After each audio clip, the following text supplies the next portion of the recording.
Jésus marche en tournant maintenant le dos au lac. Il se dirige avec assurance vers une gorge située entre les collines, qui vont du lac vers l'ouest, en ligne presque parallèle.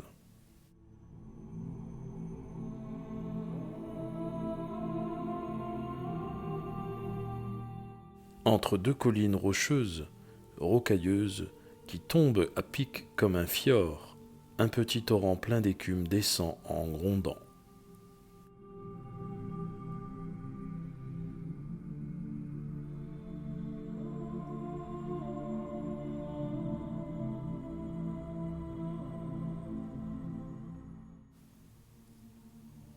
Au-dessus s'élève un mont sauvage, où des plantes ont poussé comme elles ont pu, entre les pierres.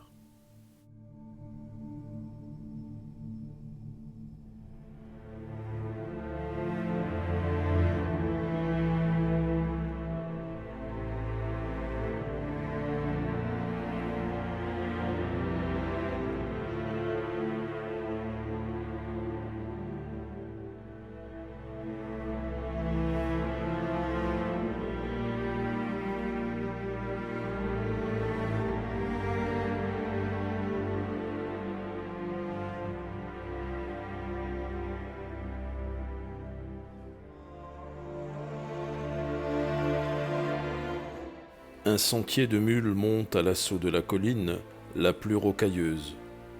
C'est justement celui que Jésus prend.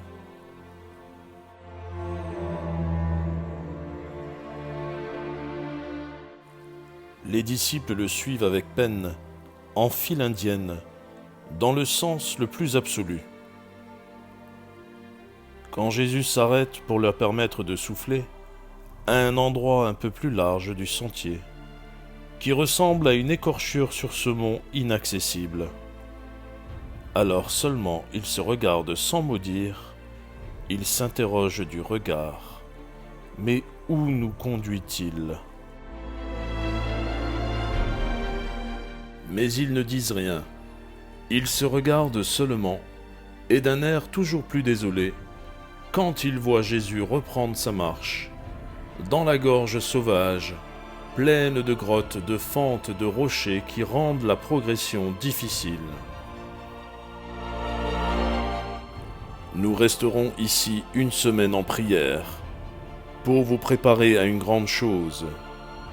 C'est pour cela que j'ai voulu m'isoler ainsi.